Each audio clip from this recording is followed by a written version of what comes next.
Hello and welcome to Season 2, Episode 6 of WOSFL Weekly. A wee bit different layout today, as you notice. I'm just on my own and we're recording this rather than doing it live on YouTube on Sunday night. Unfortunately, scheduling issues for this week and next week. So bear with us. We'll be back to normal in a couple of weeks. But thanks for joining me for this recap show on a Monday afternoon.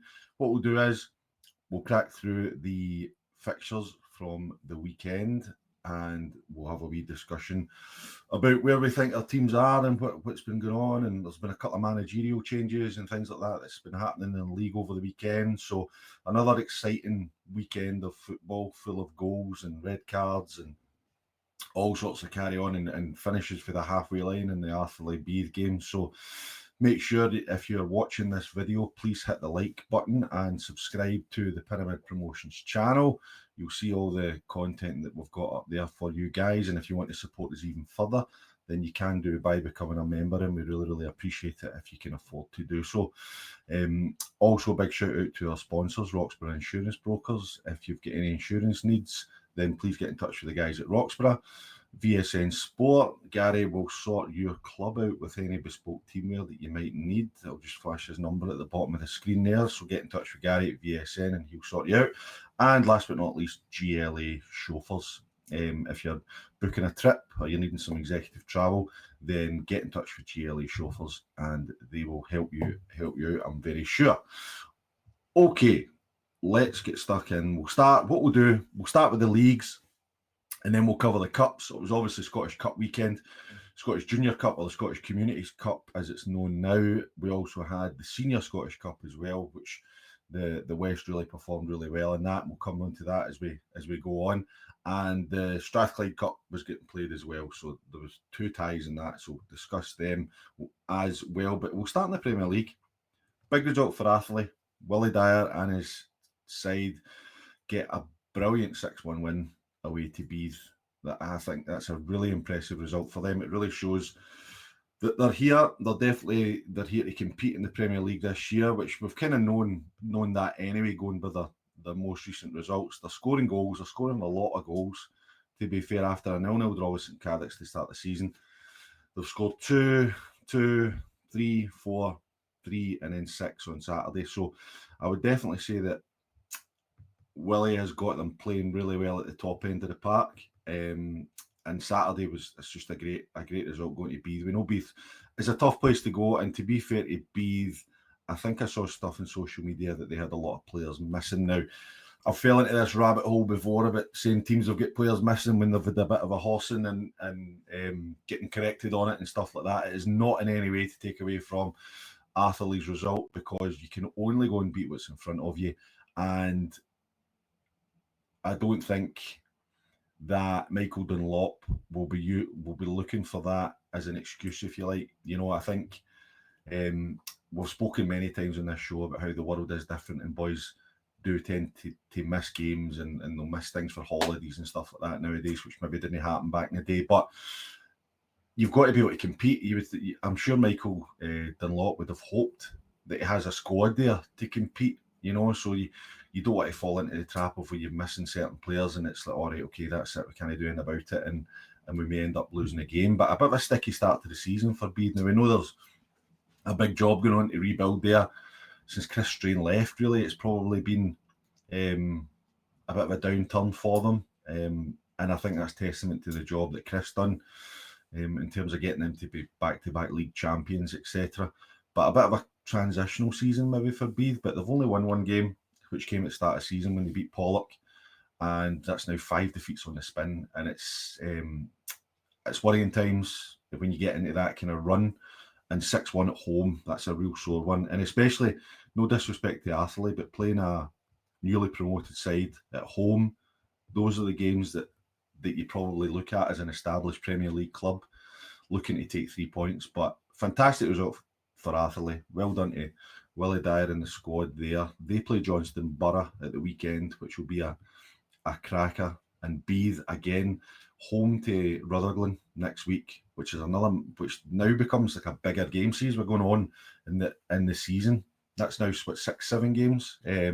we've got in the season. So things are starting to settle down a wee bit now, which is great for us, and we can start to really look into who's going to be aiming for those top 8 positions. But as I just said, they would have looked to Athlone at home, Rutherglen at home, back to back as a potential opportunity to pick up a few points, and to have lost 6-1 to Athlone and then have Rutherglen coming to town. Now, we know Rutherglen will be a really tough game for them as well, so it's going to be really interesting to see how that pans out at the weekend. And then Athlone going to hosting Johnston Borough on Saturday, which will be a massive game as well for them. And if you get the chance, have a wee look in the Athlone social medias and see the strike from the halfway line.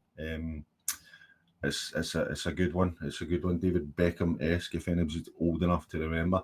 But that's the only fixture in the Premier League this week, just because of the various cup competitions. So we'll jump on into the first division.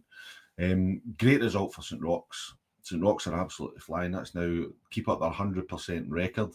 5 games, 5 wins for the guys at St Rochs, and going really, really well. Only conceded 4 goals all season, scored 16, so averaging over 3 goals a game, not conceding less than 1 goal a game. It's a really, really good mix. And I don't think anybody would be betting against them to motor into one of those top 8 positions. And it's just when that unbeaten run comes to an end, because it will at some point. I mean, it's difficult. Every team goes through a down period, and how do they bounce back from that? But to go to Ardrossan and win 3-0, Ardrossan have been going well. I know PG had Gavin Friels, the Ardrossan manager, on a wee interview with him on Saturday, and he was talking about how pleased he is with their team start to the season. And I think they have had a great start to the season. They're sitting now up in 5th position in the league. So they'll be pleased with that, because I'm sure that the aims at Ardrossan this season was to get promoted into the Premier League next year. And it's maybe just a wee setback for the guys there. But the way St Rochs are going, you certainly can't say that it was a shock result. But well done to St Rochs and the guys there. Another team sitting top of the league, Gartcairn. I think everybody expected Gartcairn to just bounce straight back, and it looks as if they're well on course to do so. It's a really good result, 3-0 at home to Cumbernauld.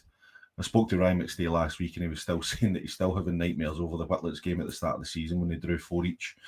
But I think he's probably the only one that's still thinking about that game, to be fair, because I think everybody else has put it to bed and now looking at Gartcairn getting up a right head of steam. Now, they've got a quality squad, of course they do, so I think everybody would have expected them to be at the top end of the table. But it's all very well and good just saying you've got the best squad, or you've got a really good squad. You have to go and do it, and you have to put the product on the field, and they've certainly hit the ground running with that, especially a new manager coming in. People don't understand sometimes the transition that can have. We see it all over the leagues with teams bringing new managers in. It takes a wee bit of time for things to gel, but Ryan McStay's hit the ground running, and he's absolutely flying with his Gartcairn squad. Really good result from Muirkirk, beating Strathclyde 2-1 at home. Keeps up there. Decent start to the season for Muirkirk. They're sitting in 7th, played a game more than the kind of teams run about them, but they played 7, won 2, drew 3, lost 2. It's probably kind of where we would have expected them to be, kind of a wee bit up and down, being newly promoted. But I'm sure Ross Cusick and the guys will be really pleased with how they've started the season.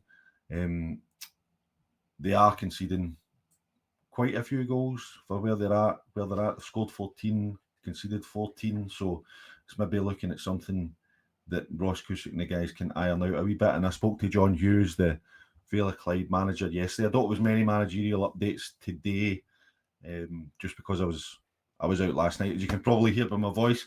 But I did speak to a couple of managers, and John got in touch with the Strathclyde manager just to say that they took the lead after 35 minutes, Strathclyde, and Muirkirk scored in the 81st and the 89th minute. So a great bit of character shown by Muirkirk. But John said that they should have saw the game out, and they lost really poor goals after defending pretty well and restricting Muirkirk to chances. They hit the underside of the bar, went through 1-on-1 the first half, and Strathclyde a chance to go 2-0 up. Contrast to last Saturday when they win the game in the 89th minute. Football, that's what it is, and that is football.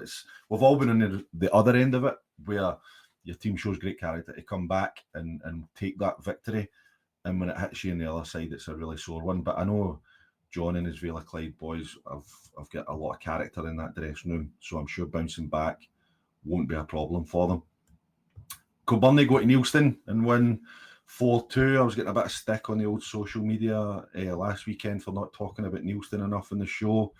They've had a really good start to the season. Played 6, won 3, lost 3 again. Another newly promoted side. So being up the top half of the table, I think they're sitting in 6th now. So they'll be really pleased with that start to the season. And they've been going really well. But a disappointing result for them yesterday, losing 4-2 to Kilbirnie. Kilbirnie are just, again, I think it's just consistency with those guys. You can't get any more average, if you like, than Kilbirnie. They're sitting 8th in the table. They've played 6, won 2, drew 2, lost 2, scored 12, conceded 12. So a good bit of symmetry there for Kilbirnie. And they'll just want to try and, they've got a good squad, they've got a good manager, they'll just be wanting to try and put a wee run together if they can. But that's a really good result going to Neilston and winning 4-2. We all know Neilston's not an easy place to go, so they'll be really pleased to walk away with 3 points there, because I don't think there's a lot of teams that will go to Neilston and take 3 points, and they're at home again to Strathclyde at the weekend. So hopefully, I've spoken about Neilston enough for you. I was actually in Neilston on Friday night for a birthday party at the Rest, so I really enjoyed myself. So that was my first ever trip to Neilston. So a lot of Neilston on the weekend. So, but we'll keep tabs on you and listen. We've got 80 teams to talk about, so I do try and cover as much as I possibly can. But I think if we went into every single team, we could be here for about 6 hours. So, and nobody wants to listen to me talking for 6 hours. It's bad enough having to listen to me for half an hour or an hour and a half, or whatever we get into today.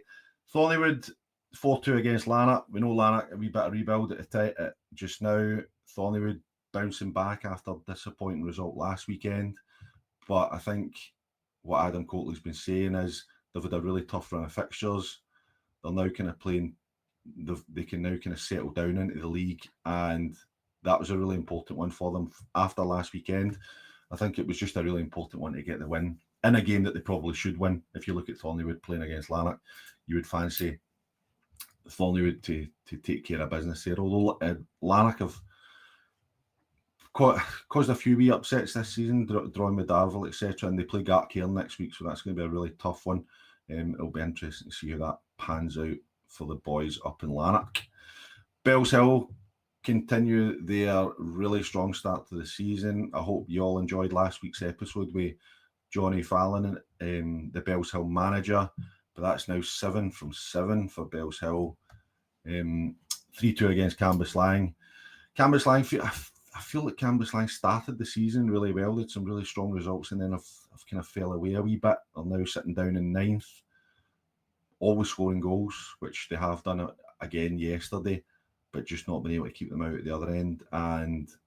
But for Bells Hill, just 7 from 7, scored 26. It's looking really good for Bells Hill. It's a really impressive start to the season, and it'll be interesting to see if they can keep it going. They play Bonneton at the weekend, so another team who'll be vying for one of those top 8 positions. So well done to Jonny Fallon and the guys there on a really good result against Cambuslang.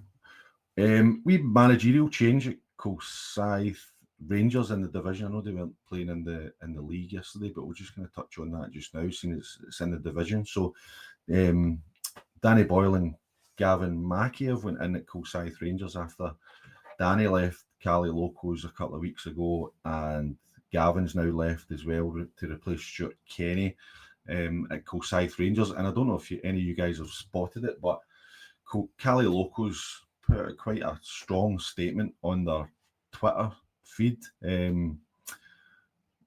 using phrases like to say we are disappointed with this decision as an understatement. So obviously they're not happy at the way things have panned out with a managerial situation, with Danny leaving and then Gavin leaving and the two of them going in at Kilsyth. But sometimes you just got to make that decision, and sometimes if you feel that there's a better opportunity, then you sometimes got to just take the risk. Maybe they feel they've done everything they could do at Cali Locos. Maybe they felt, I don't know.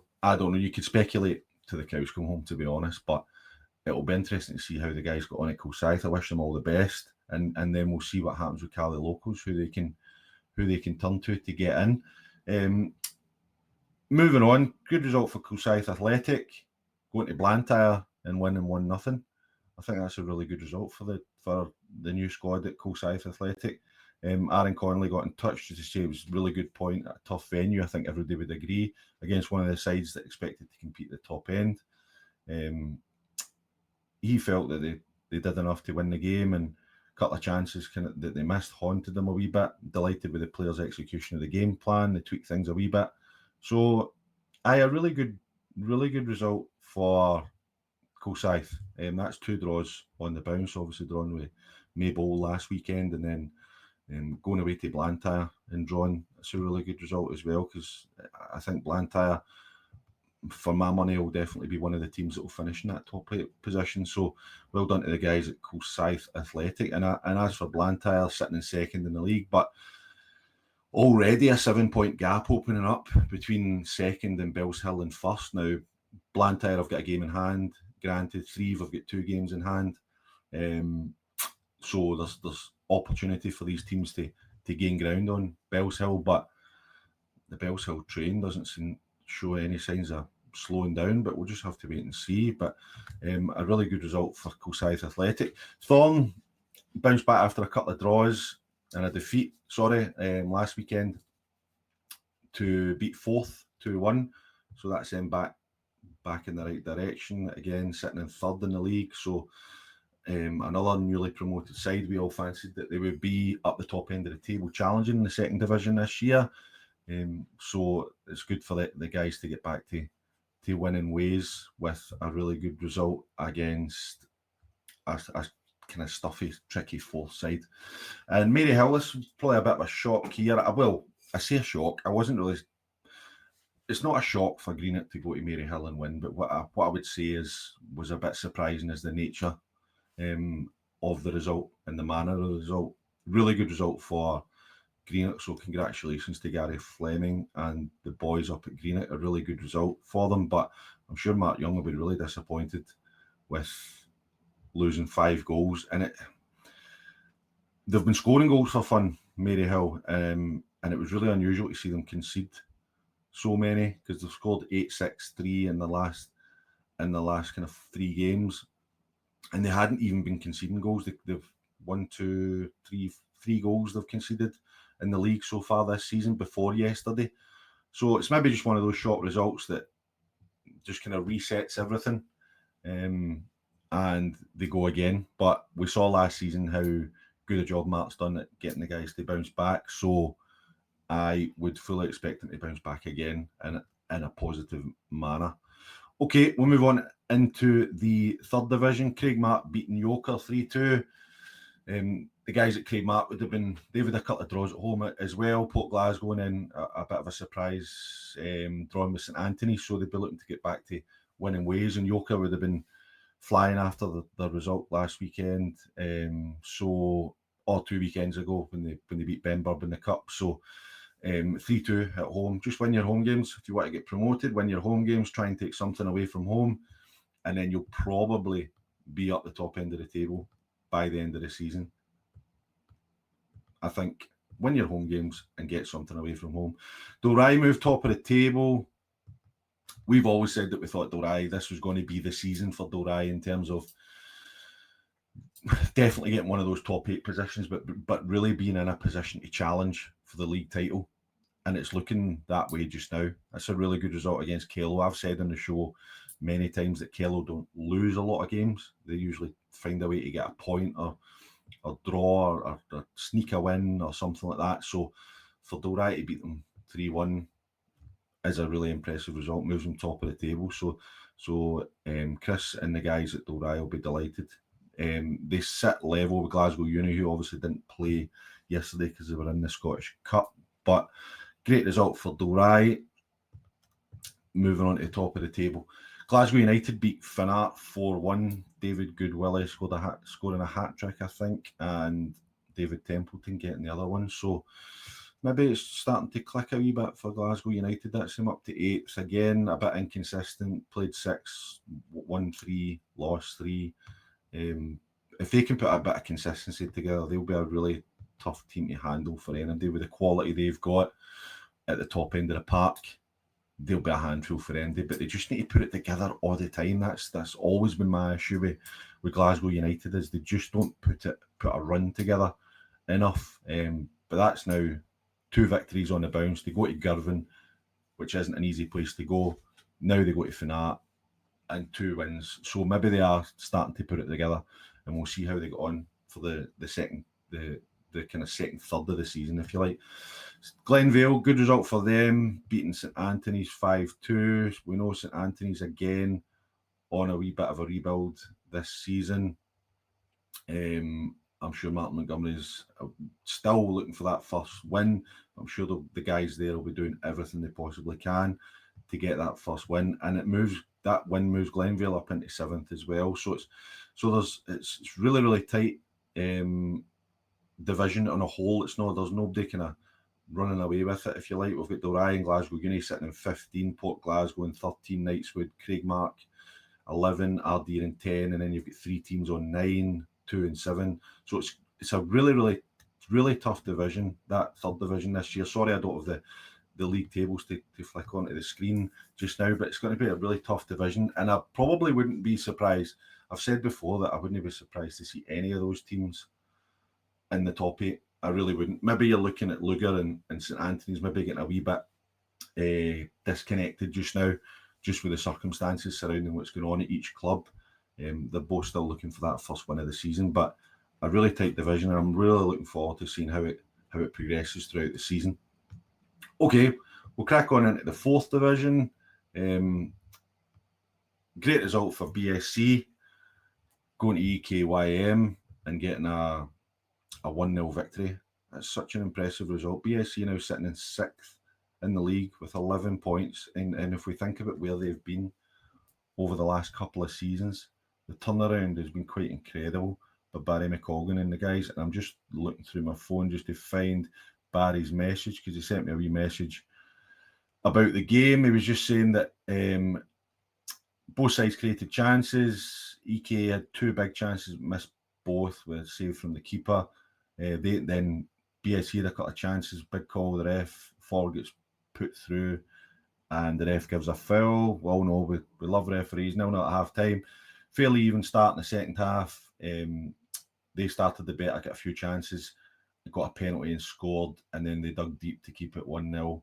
Their goalie, Rory McCaskill, only 18, man of the match and a clean sheet. Can't ask for much more than that. And I think the most pleasing thing for Barry and the guys as well is if you look at last season, I don't know how many goals BSC conceded last season, but I think it was in triple figures. If I'm right, I think it was about 100, over 100 anyway. So for them to go to EKYM, who we know are a good side, but we know they're just coming into the league, so there's maybe that wee adjustment period for them. But to get a 1-0 win, take them up to 6th in the table, and who knows, maybe they could sneak into one of those promotion spots. They've really started well, and I'm sure Barry won't have been aiming for that at the start of the season. They'd have been looking to probably build, consolidate, show you can win games, sign better players next year, etc. But you never know. Results like that will stand them in good stead as they go for that promotion push. On the other side of East Kilbride, EK Thistle beat Vela Leaving 6-3. Again, West of Scotland Football League. Unbelievable value for money. 9 goals. If you happen to go and see EK Thistle against Vela Leaving. I'm surprised that Vela Leaving, I thought they would have been one of they would have been one of my favourites to jump back up after coming down last year. But they've kind of, again, it's just that inconsistency, and I think that kind of plagues a lot of teams at this level. And it's just that wee bit of inconsistency for them. But a great result for EK Thistle, moves them up to 3rd in the league. So a really impressive result. Eglinton continued a strong start to the season with a 2-1 win over West Park. Good result for Kevin Deeney and the guys there, just kind of carrying on the strong start to the season. Still to lose a game, which is really, really impressive. Okay, they're sitting 4 points behind Carluke, who've got 100% record, but they've not lost yet, so the longer they keep that up, it's been really, really impressive. I'm really impressed with the job that Kevin's done at Eglinton this season. So well done to him. and the guys on a fantastic 2-1 win against West Park. Giffnock beat Saltcoats 2-1. Again, Saltcoats, I fancied them to have a better season this season than they've had the last couple of seasons. They did start, I think they started with a couple of wins, and then I think that's maybe 4 defeats on the bounce, maybe. I might be wrong, but they're certainly on a wee bit of a sticky run at the minute, puts them down into 12th. I fancied them to be in one of the top 8 positions this season, but they'll need to get their fingers out and get moving. But a good result for Giffnock, so well done to Giffnock and the guys. That's a really positive result. And speaking of positive, St Peter's getting a really good 3-0 win away to Rossvale, and Kenny sent me a message. He's been champing at the bit because they've had a sticky start to the season, and he was gutted when I told him we weren't going live on Sunday, but I said they'd definitely give them a shout out, and he was just saying he's just the monkeys off the back, they're up and running. Comfortable 3-0 win, could have been more. Really pleased with the performance, happy with the clean sheet, finally got the result our performances have deserved. So great result for St Peter's, and we'll see if that kicks them on now and into the rest of the season. Okay, that's the kind of leagues covered. We'll go more in depth with the leagues next week. Next week, we'll probably be the same kind of format. As I said, just scheduling issues. I've got believe it or not, I'm 40 this year, so been out celebrating last night, and then I'm out next Sunday as well. So that's why you're stuck just listening to me. Strathclyde Cup. I know there's kind of mixed feelings about this cup. I'm not a big fan of it, but I know why it's there and what it does. So Royal Albert beating Campbelltown 4-1. I think that's a result that most people would have expected. But well done to Royal Albert. And Whitlets come from 2-0 down to beat Port Glasgow. So you might have been looking at that first division team against the third division team. You would have fancied Whitlets to win, but then Port Glasgow go 2-0 up at half time. Sorry, it was 2-1 at half time, but Port Glasgow did go 2-0 up. And I was kind of thinking, we could have a wee shock in our cards here. But I think I spoke to Graham Neal, the Whitlets manager, and he was just saying, lads coming back on Saturday is hopefully the boost that they need. So sometimes that can just help. That can just lift the spirit in the dressing room. And I've certainly been in that position before where you maybe, it could have been a potential banana skin, but they've got through it and they've shown a bit of character to come back and win 3-2. So we'll see how that goes for them. See if they can pick up their first league win next week. Okay, going to the Scottish Communities Cup, formerly Scottish Junior Cup. I haven't put, I've only included the West sides in these. I'm not going to go through every game that you see at the bottom of the screen, but the results are there for you to have a look at. We'll look at round 1 first, then we'll look at round 2.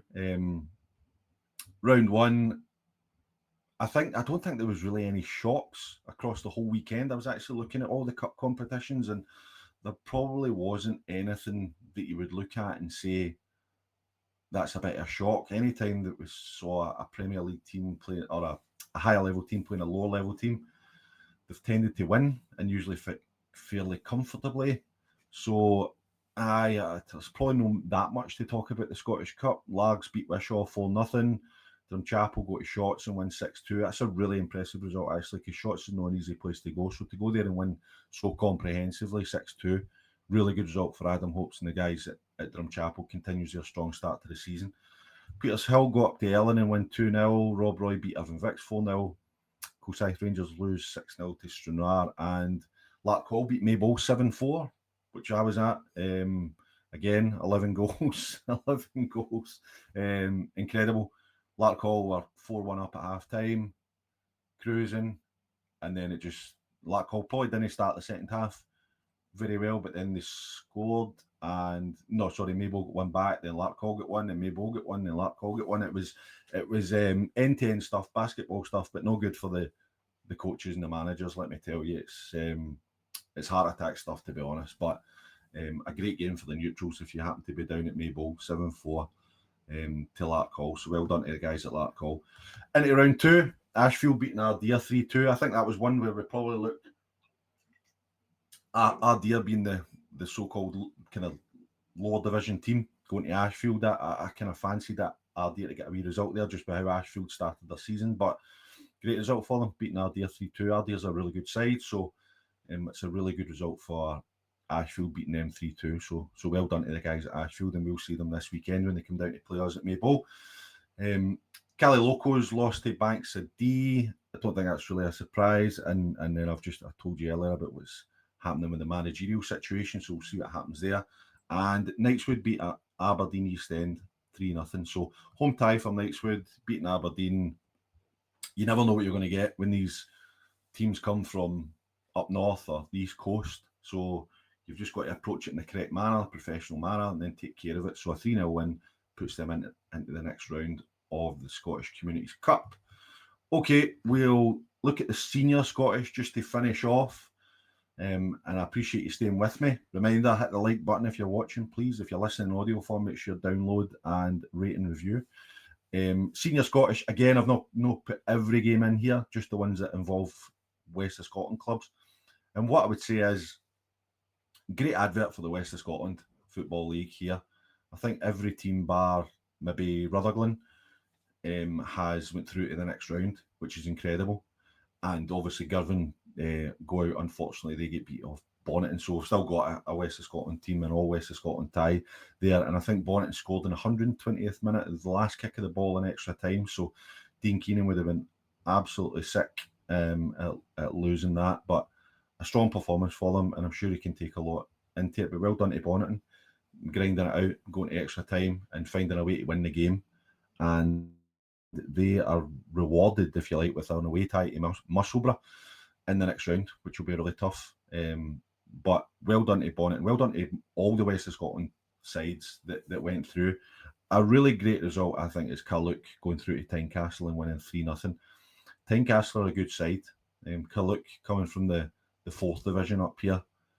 That's a really impressive result. I know they've started the season really well. They're obviously on a high. They're obviously got a great atmosphere about the place, and the place is buzzing, as you would imagine. But to go through there and win 3-0, that's a really impressive result. And they play Gretna from the Lowland League in the next round. And I think, I don't know, you probably wouldn't bet against them at home as well. So we know the John Cummings Stadium is a difficult place to go. So fingers crossed we can see Carluke maybe get into round 2 of the cup. But well done to the guys at Carluke. Johnston Borough get through a tricky away tie to Whitburn by winning 2-1. Good result for Johnston Borough. Just get through the tie and see where it takes you. They play Threave at home next, who we played Threave a couple of weeks ago. Really impressive. So that'll be a tough tie for Johnston Borough, but at home they've got to fancy themselves and see if they can get into the next round of the cup. But going through to Whitburn, people maybe look at that and go, oh, just 2-1. But as I said earlier, going through to the East is never easy. It's never easy. So it's a really good result for them. And similarly, Darvel going through to Blackburn and winning 2-0, Cumnock going through to Dunbar and winning 4-2. Really good results for both teams going away from home and getting into the next round. And Darvel played Devonvale in the next round. And we all know who Cumnock play. Cumnock play Auchinleck in the first round of the Senior Scottish. So massive tie. I don't know if the games are on telly at this early stage, but if they are, if BBC's listening, please put that game on the television, because it'll be an experience, and I think that'll be a cracker. The one I'd like to go to if I can, if I'm free that weekend. Benburb beat East House's Lily. They appointed Gordon Robertson and Budgie McGee as their new management team this past week. So that'll be interesting to see how that pans out. I'll be watching that with interest. Gordon obviously being at Yoker, and we all know what Budgie's done in the game. So a very experienced management team going in there, and that's maybe what they needed. So we'll see how that pans out for them. But well done to all the West of Scotland sides in the Scottish Cup first preliminary round, and getting into that first round. Hopefully they all get a bit of cash and can crack on from here. We've got Clacknacudden will play Colwynnon. Benburb go to Cowdenbeath in the next round. Glasgow Uni play Cumbernauld Colts. That'll be a really good game. Cali Locos go to Forest Mechanics. Glenafton host Invergordon. Johnston Borough Threave, Musselburgh Bonnet, and Trinent Pollock will be a really good one for Stuart Maxwell and the guys. They had a really good win against St Cadox on Friday night. I think that's a great result for the boys at Pollock, and that's 2 wins in the bounce now. So a wee bit of confidence coming in. They'll be hoping to turn that into 3 this coming weekend. Okay, listen, thanks very much for sticking with us. Again, apologies for the change in the schedule, but we've got this week and we've got next week, which will be pretty similar to this week, I have to be honest. And then we'll get back to normal with the guests and live interviews and the live interactions on YouTube on Sunday night. So thanks for watching. If you are watching, reminder, hit the like button, subscribe to the channel. If you are listening, rate and review podcast networks. Please, it really helps, and it's been a really good start to the season for the show and for the channel. I think there's been a really good feel about it this year, and we're hoping to continue that and to grow it. So thanks very much for sticking with me. As always, big shout out to our sponsors, Roxburgh Insurance Brokers, VSN Sport, and GLA Chauffeurs. And as I say every week, value for money in the west of Scotland. This is just over the league games, by the way. I did not include the cups, so I've done some quick maths. Even with a hangover, I managed to do some quick maths. 84 goals in 19 league games, 84 goals, 4.4 goals a game on average. Come on, get yourself out there and watch the West of Scotland Football League, because 4.4 goals a game, value for money. I hope you didn't sit in and watch that Old Firm game. I know it was on Sunday, but don't watch that, Mark. Get yourself out and go and watch the West of Scotland Football League, because you get average 4.4 goals a game. Outstanding, value for money. So go and support your local club. I've been Jonny Bailey. Thanks very much for joining me. I really, really appreciate it. And until next Monday, take care of yourselves and each other. Cheers.